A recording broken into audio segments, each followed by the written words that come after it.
ও মাই god, ও মাই god, hello বন্ধুরা, এখন আমি কিল বলে সিনেমাটা রিভিউ করতে চলেছি, যেটা আমি সিনেমা হল থেকে দেখে আসলাম। আমি কি দেখলাম, আমি সেটাই সব থেকে বড় কথা।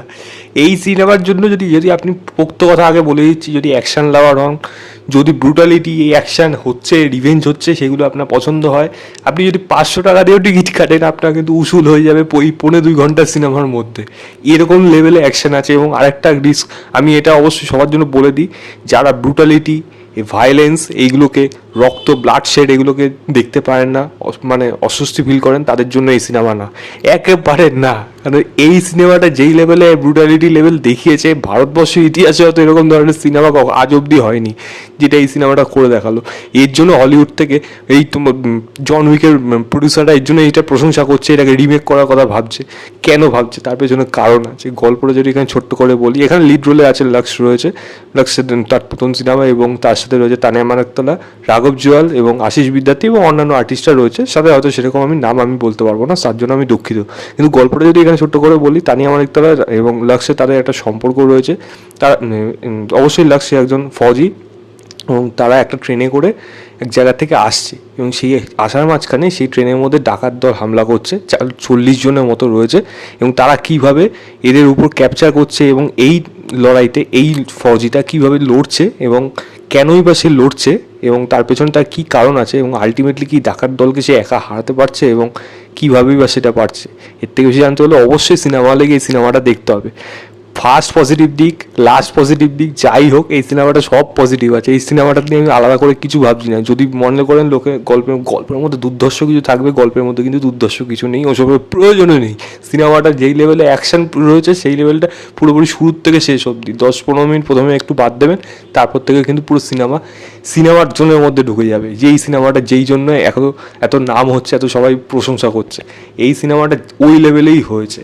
ফার্স্ট জিনিস বলবো, এখানে অ্যাকশন যেইভাবে সেগুলোকে কোরিওগ্রাফ করা হয়েছে, এই করিডোরের মধ্যে শুটিং করা, এই যে মানে স্লিপার, মানে বার্থের মাঝখানে রেল কম্পার্টমেন্টে সেগুলোকে যেভাবে ডিজাইন করা হোক, এত পোক্ত, এত সুন্দরভাবে হয়েছে, এবং সেগুলোকে যেভাবে ক্যাপচার করেছে, সেখানে অ্যাকশন, সেটা রাঘব জুয়াল হোক এবং ইভেন লক্ষ্য, দুজনেই প্রত্যেকেই কিন্তু ফাটাফাটিভাবে অ্যাকশন করেছে। অ্যাকশন কিন্তু এই সিনেমার টপ নচ, এবং ব্রুটালিটি সেই লেভেলে, মাথা থেবড়ে দেওয়া হোক, সেই এই অক্সিজেনের যে ক্যানগুলো আছে, যেগুলো দিয়ে ফায়ার এক্সটিংগুইশার হিসেবে ইউজ করা হয়, মাথার থেবলে অর্ধেক হয়ে গেছে, মানে অর্ধেকটা রয়েছে, এই দিকটা থেবলে ঢুকিয়ে দিয়েছে।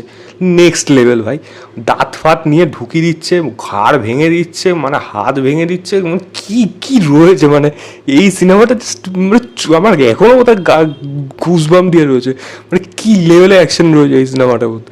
শুরু থেকে শেষ অব্দি লিটারেলি অ্যাকশন লাভার যারা, তারা কিন্তু এই সিনেমাটা পুরোপুরি পছন্দ করবে। ফাটাফাটি এই সিনেমার অ্যাকশন।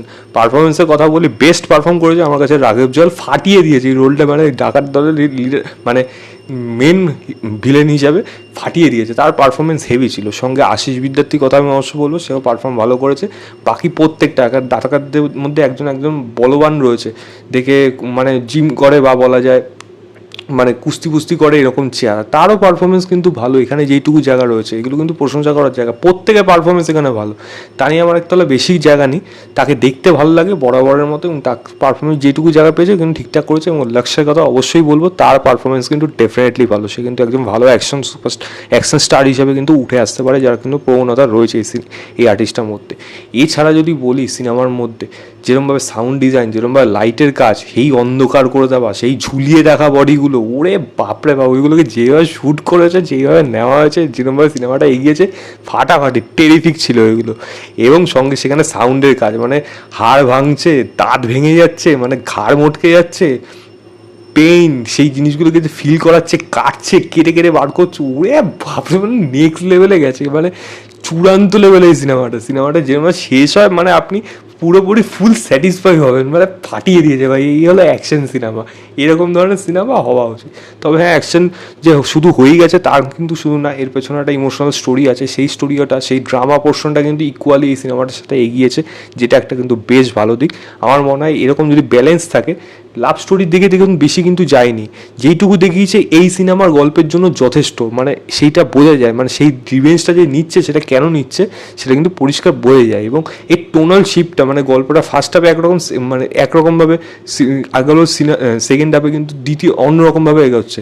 মানে ফার্স্ট হাফে এ লড়ছে, মানে হিরো লড়ছে, ভিলেনরা তাকে দবানোর চেষ্টা করছে, সেকেন্ড হাফে ভিলেনরা পালাতে পারছে না, যেদিক দিয়ে যাচ্ছে সেদিক দিয়ে অ্যাটাক করছে, মানে নেক্সট লেভেলে নিয়ে গেছে। যেরকম রাইটিং লেভেল, চিত্রনাট্য মানে টু দ্য পয়েন্ট রয়েছে, আমি অবশ্যই প্রশংসা করবো। মানে কোনো অযথা জায়গা যায়নি, যেই কটা জায়গা লাভ পোর্শনের জায়গা দেখানো হয়েছে সেটা গল্পের প্রয়োজনীয়, তবে খুবই কম পোর্শনের জন্য রয়েছে সেটা, যেটা কিন্তু এই সিনেমাটাকে একটা নেক্সট লেভেলের চিত্রনাট্য হিসেবে সিনেমাটা এনজয় করার মতো লিটারেলি সেই জায়গা পৌঁছে দেবে। আবার বলছি, সিনেমাটা যারা ভায়োলেন্স পছন্দ করেন না তাদের জন্য এই সিনেমা না, এই সিনেমাটা অ্যাকশন লাভারদের জন্য, ব্রুটালিটি যারা পছন্দ করেন, অ্যানিমেল ফ্যানিমেল ভুলে জানো সব ভালো উড়ে যাবে এই সিনেমার কাছে। যেই লেভেলের অ্যাকশন এখানে দেখানো হচ্ছে, ঘাড় কেটে দিয়েছে, মুন্ডুটা এদিকে ঝুলে রয়েছে এইটুকু জায়গায় লেগে, এখান থেকে গড় গড় করে রক্ত পড়ছে। আর ভেবে দেখুন কী করেছে এই সিনেমাটার মধ্যে। ও মাই গড, মানে এটা আলাদা, এটা থ্যাংক ইউ, মানে বলিউড থ্যাংক ইউ ধর্মা এবং বাকি প্রডিউসার যারা ডিরেক্টর, তারা এই ধরনের সিনেমাটাকে নিয়ে আসার জন্য অসংখ্য ধন্যবাদ। এটা বড় পর্দা দেখার জন্য, অ্যাকশন পুরোপুরি এনজয় করার জন্য। আমি এই সিনেমাটাকে 3.7 4 স্টার দেবো আউট অফ 5। বলবো অবশ্যই সিনেমা হলে যান, ইভেন তার থেকেও বেশি দিতে পারি, কারণ আমি লিটারেলি এটাকে এনজয় করেছি। আপনারা গিয়ে দেখুন, দেখেই জানাবেন আপনাদের কেমন লাগলো। তো এই ছিল আমার ওভারঅল রিভিউ কিল বলে সিনেমাটা। ভিডিওটা ভালো লাগলে লাইক, শেয়ার এবং চ্যানেলটাকে সাবস্ক্রাইব করে দেবেন। বাই।